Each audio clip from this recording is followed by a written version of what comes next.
Hi there, how are you? Welcome back to M Talks. Wars are not fought with missiles and tanks, but with strategies and plans. A very popular general once said.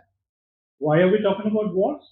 Because it's a war out there globally, with each country trying to get some kind of economic leverage globally.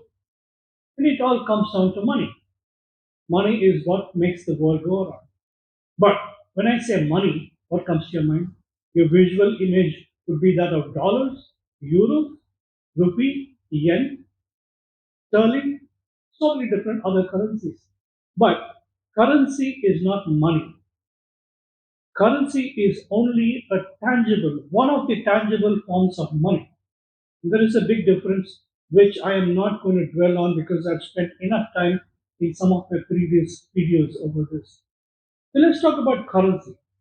How complicated, how important currency is for an economy, for global presence of an economy.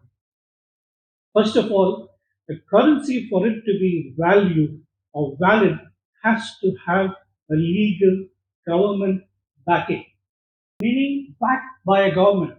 That's why those days government issued currencies based on gold, what was called the gold bullion standard.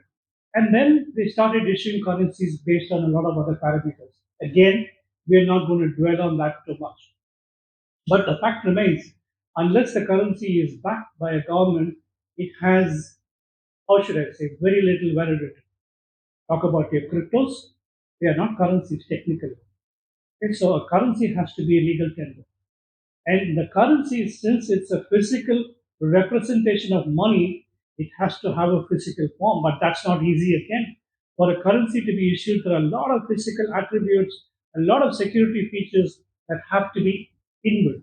Otherwise, if a currency can be easily, how should I say, fabricated or fraudulent counterfeited, then again there is a problem. So there has to be enough security measures to ensure the currency cannot be counterfeited effectively or easily. And then the second and the most important aspect of currency is that it should be acceptable, at least within the economy, and that is a given. If it is a legally issued currency, nobody can actually refuse accepting the currency for goods or services. So it becomes a legal tender again.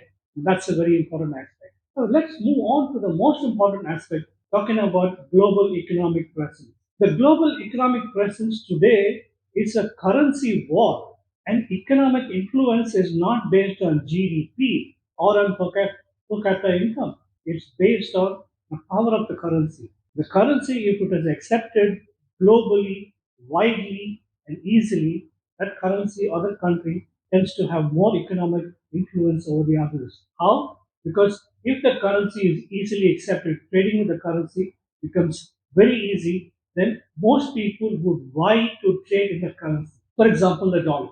The dollar is, let's say, accepted worldwide without a problem, or the rupee worldwide without a problem. And people would actually, exporters would actually buy the currency and keep it in stock so that if they have an export or an import coming up, they can trade in the currency, which means that that currency is accumulated in large quantities, actually growing in value. If the value of the currency grows up, then to that extent, the economic influence of the country is higher in the global market as compared to the others. So you see, it's not, we're talking about if the country, let us say, then starts producing more or starts printing more currencies, how would that have an impact? Because they feel that more currencies in circulation, people would want more or people would use it more. No, that actually leads to inflation because there is only so much of produce, there is only so many products. And if you have more of the currency, then the product becomes expensive because there is more money, more currency than the product availability. So the country has to be careful about making sure they print only the right quantity of that particular currency. So then it all boils down to how they make it so widely acceptable in the global scheme of things, global trade, global business. And that is where US dollar has had a major advantage over long periods of time because of that pact with Saudi Arabia for all countries to buy oil with dollar.